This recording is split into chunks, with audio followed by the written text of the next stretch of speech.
तर मित्रांनो, आपण या व्हिडिओमध्ये 30 असे IMP जीकेचे प्रश्न डिस्कस करणार आहे, जे बघा परीक्षेला वारंवार विचारलेले आहेत.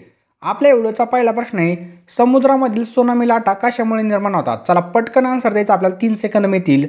समुद्रामधील त्सुनामी लाटा कशामुळे निर्माण होतात?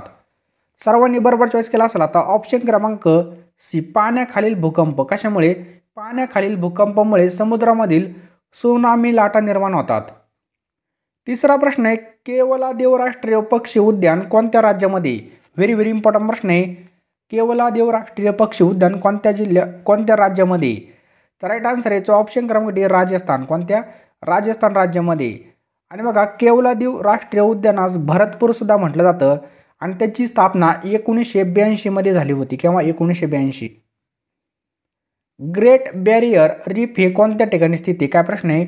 ग्रेट बॅरियर रीफ कोणत्या ठिकाणी स्थित आहे? तर राईट आन्सर आहे ऑप्शन क्रमांक बी, ऑस्ट्रेलिया. कोणत्या ठिकाणी? ऑस्ट्रेलिया या ठिकाणी स्थित आहे.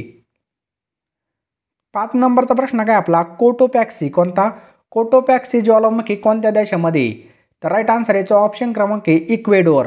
तर बघा, हा ज्वालामुखी सगळ्यात उंच ज्वालामुखी आणि बॅरन द्वीप हा भारतामधला ज्वलंत ज्वालामुखी. कोणता? भारतामधला कोणता आहे? बॅरन द्वीपवरचा बॅरन ज्वालामुखी. 6 नंबरचा प्रश्न काय आपला? अनातोलियाचे पठार कोणत्या देशामध्ये? काय प्रश्न आहे? अनातोलियाचे पठार कोणत्या देशामध्ये? तर राईट आन्सर आहे ऑप्शन क्रमांक ए, तुर्कस्तान. कोणत्या देशामध्ये? तुर्कस्तान. 7वा प्रश्न आहे, 2011च्या जनगणनेनुसार खालीलपैकी कोणत्या राज्याचे स्त्री पुरुष प्रमाण राष्ट्रीय स्त्री पुरुष प्रमाणापेक्षा कमी आहे? व्हेरी व्हेरी इम्पॉर्टंट प्रश्न आहे. तर राईट आन्सर आहे बघायचं ऑप्शन क्रमांक डी, राजस्थान. कोणत्या राज्याचं? राजस्थान राज्याचं आहे.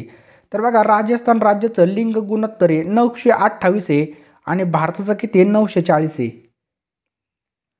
बुडापेस्ट खालीलपैकी कोणत्या देशाची राजधानी आहे? बुडापेस्ट खालीलपैकी कोणत्या देशाची राजधानी? कोणती? बुडापेस्ट. तर याचं बरोबर उत्तर आहे बघा ऑप्शन क्रमांक डी, हंगेरी. कोणत्या? हंगेरी.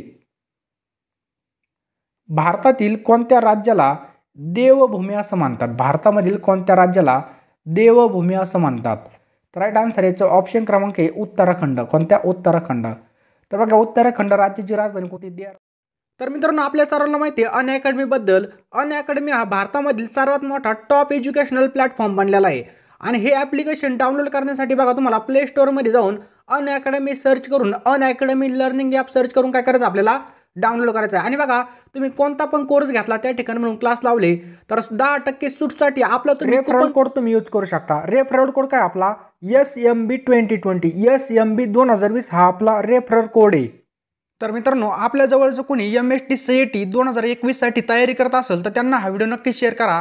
त्यांना आवर्जून माहिती सांगा, कारण की बघा, अनअकॅडमी आपल्यासाठी एकदम असा गोल्डन चान्स घेऊन आलेला आहे. तर बघू शकता या ठिकाणी MHT CET 2021 लीडर्स बॅच. तर मित्रांनो, तरी लीडर्स बॅच जॉईन करण्यासाठी खाली डिस्क्रिप्शन बॉक्समध्ये आपण लिंक टाकलेली. त्याचबरोबर आपण एक व्हॉट्सअप ग्रुप तयार केलेला आहे. त्या ग्रुपला नक्कीच तुम्ही आवर्जून जॉईन व्हा आणि बघा, जे काही जवळचे असतील त्यांना नक्कीच हा व्हिडिओ शेअर करा. तर मित्रांनो, आपण अनअकॅडमीवरती कोणताही कोर्स जर सबस्क्रिप्शन घेतलं तर तुम्ही आपला रेफरल कोड यूज करू शकता. रेफरल कोड आपल्याला स्क्रीनवरती दिसतच आहे. Best plan for MHT CET 2021 साठी. तर या ठिकाणी बघू शकता नो कॉस्ट EMI आपल्यासाठी अवेलेबल आहे. 12 महिन्याचा प्लॅन बघू शकता 14,850 रुपयाला आहे. आणि जर आपला तुम्ही रेफरल कोड यूज करा SMB 2020 तर आपल्याला लगेच यावरती 10% सूट मिळू शकते. त्याचबरोबर 6 महिन्याचा प्लॅन आहे 12,150 रुपयाला. लगेचच्या लगेच तुम्ही आपला रेफरल कोड यूज करून लगेच जॉईन होऊ शकता. खाली डिस्क्रिप्शन बॉक्समध्ये सगळी माहिती आहे. कोणत्या रेखावृत्तास आंतरराष्ट्रीय वाररेषा म्हणतात? कोणत्या रेखावृत्तास आंतरराष्ट्रीय वाररेषा असे म्हणतात? तर राईट आन्सर याचं ऑप्शन क्रमांक सी, 180 अंश रेखावृत्त. 180 अंश रेखावृत्त. पुढचा प्रश्न बघूयात आपण. मॅकमोहन रेषा कोणत्या 2 देशादरम्यान आहे? तर जी काय मॅकमोहन रेषा आहे ही भारत आणि चीनमध्ये. कोणत्या? भारत आणि चीन. त्याचबरोबर रेड क्लिप रेषा कशामध्ये? भारत आणि पाकिस्तानमध्ये. कोणती? Red clip. पुढचा प्रश्न बघूयात आपण. साखरेचे कोठार कोणत्या देशाला म्हणतात? जे काही साखरेचं कोठार आहे ते कोणत्या देशाला म्हणतात? तर राईट आन्सर आहे बघा ऑप्शन क्रमांक डी, क्युबा. कोणत्या देशाला म्हणतात? क्युबा. तर बघा, साखर उद्योग हा महाराष्ट्रामधील 2ऱ्या क्रमांकाचा सर्वात मोठा उद्योग आहे. प्रमुख जिल्हे कोणते कोणते? अहमदनगर, पुणे, कोल्हापूर, सांगली, सातारा या ठिकाणी साखर कारखाने आहेत. भारतातील सर्वाधिक कॉफीचे उत्पादन कोणत्या राज्यामध्ये होते? भारतातील सर्वाधिक कॉफीचं उत्पादन हे कोणत्या राज्यामध्ये होते? तर आपल्या सर्वांना माहीत असेल कॉफीचं उत्पादन हे कर्नाटक राज्यामध्ये होतं. कोणत्या? कर्नाटक. आलं लक्षात? त्याचबरोबर सर्वात जास्त गहू उत्पादन हे उत्तर प्रदेश राज्यामध्ये होते आणि सर्वात जास्त चहा कुठं होतो? आसाममध्ये. सर्वात जास्त तांदूळ उत्पादन कुठं होतं? पश्चिम बंगाल. कुठं? पश्चिम बंगाल या ठिकाणी. आणि सर्वात जास्त ज्वारी म्हणजे काय? ज्वारी उत्पादन हे आपल्या म्हणजे महाराष्ट्रामध्ये होतं. 14 नंबरचा प्रश्न काय आपला? भारताच्या मध्यातून काय गेले आहे? भारताच्या मध्यामधून काय गेलेलं आहे? तर राईट आन्सर आहे ऑप्शन क्रमांक बी कर्कवृत्त. काय गेलेलं आहे? कर्कवृत्त.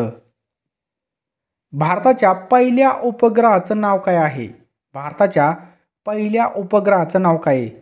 तर आपला भारताचा पहिला उपग्रह कोणता आहे? आर्यभट्ट आहे. कोणता? आर्यभट्ट. हा उपग्रह बघा रशियाच्या मदतीने 19 एप्रिल 1975ला मला 19 एप्रिल 1975ला आकाशामध्ये झेपावला होता. आणि हा उपग्रह कोणत्या संस्थेने बनवला होता? तर इस्रो या संस्थेने बनवला होता. कोणत्या? इस्रो. 16 नंबरचा प्रश्न आहे जगातील सर्वात लांब नदी कोणती? आपल्याला जगातील सर्वात लांब विचारली. तर जगामधील सर्वात लांब नदी कोणती? ऑप्शन क्रमांक सी नाईल नदी. भारतातील कोणती? गंगा नदी. महाराष्ट्रामधील कोणती? गोदावरी.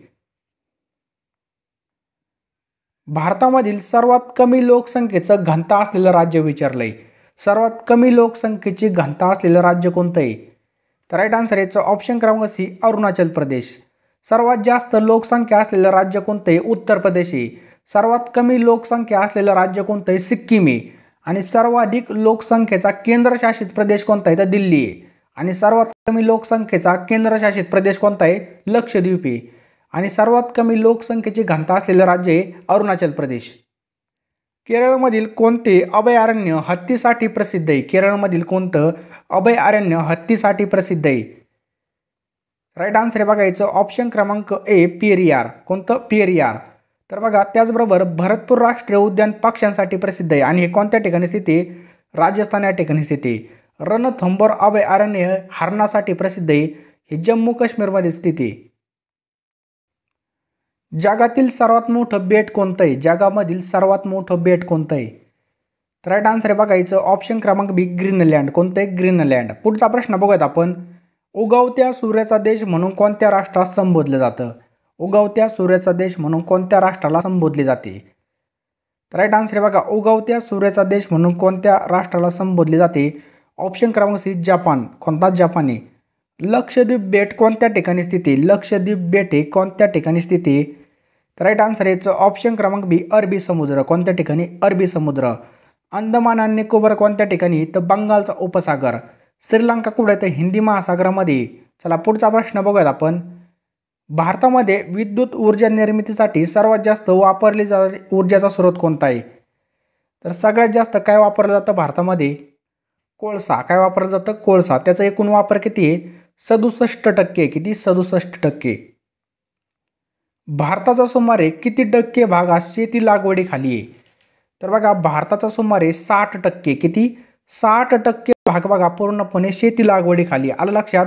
त्याचबरोबर राष्ट्रीय कृषी उत्पादनात आणि आनुवांशिक क्षेत्राचा वाटा 77% आपल्या. किती? 77. आणि त्यामध्ये निर्यात क्षेत्रामध्ये आपल्या कृषी क्षेत्राचा वाटा किती? 13.5%. किती? 13.5%. 25 नंबरचा प्रश्न आपला. रेड क्लिप लाईन ही कोणत्या दोन देशामधील सरहद्द दर्शवते? जी काही रेड क्लिप लाईन आहे ही कोणत्या दोन देशामधील सरहद्द दर्शवते? तर राईट आन्सर याचं ऑप्शन क्रमांक आहे भारत आणि पाकिस्तान. कोणतं? भारत आणि पाकिस्तान. मॅकमोहन रेषा काय दाखवते? तर बघा मॅकमोहन रेषा भारत आणि चीन. गंगटोक ही खालीलपैकी कोणत्या राज्याची राजधानी? गंगटोक ही खालीलपैकी कोणत्या राज्याची राजधानी आहे? तर राईट आन्सर याचं ऑप्शन क्रमांक डी सिक्कीम. खालीलपैकी कोणती नदी सिंधू नदी प्रणालीचा भाग नाही? खालीलपैकी कोणती नदी सिंधू नदी प्रणालीचा भाग नाहीये? तर राईट आन्सर आहे ऑप्शन क्रमांक ए यमुना. यमुना ही गंगेची उपनदी आहे. सिंधू नदीच्या बघा कोणत्या कोणत्या? झेलम, सतलज, रावी, बियास, श्योक, झास्कर इत्यादी उपनद्या आहेत. आणि सिंधू बघा ही पश्चिम वाहिनी नदी आहे. सालार जंग म्युझियम कोणत्या ठिकाणी स्थित आहे? काही सालार जंग म्युझियम कोणत्या ठिकाणी स्थित आहे? तर हैदराबाद या ठिकाणी स्थित आहे. कुठं? हैदराबाद. तर मित्रांनो आता याचं उत्तर खाली कमेंट बॉक्समध्ये टाईप करा. PDF साठी आपल्या टेलिग्राम चॅनल नक्की जॉईन करा आणि इंस्टाग्रामला सुद्धा फॉलो करा.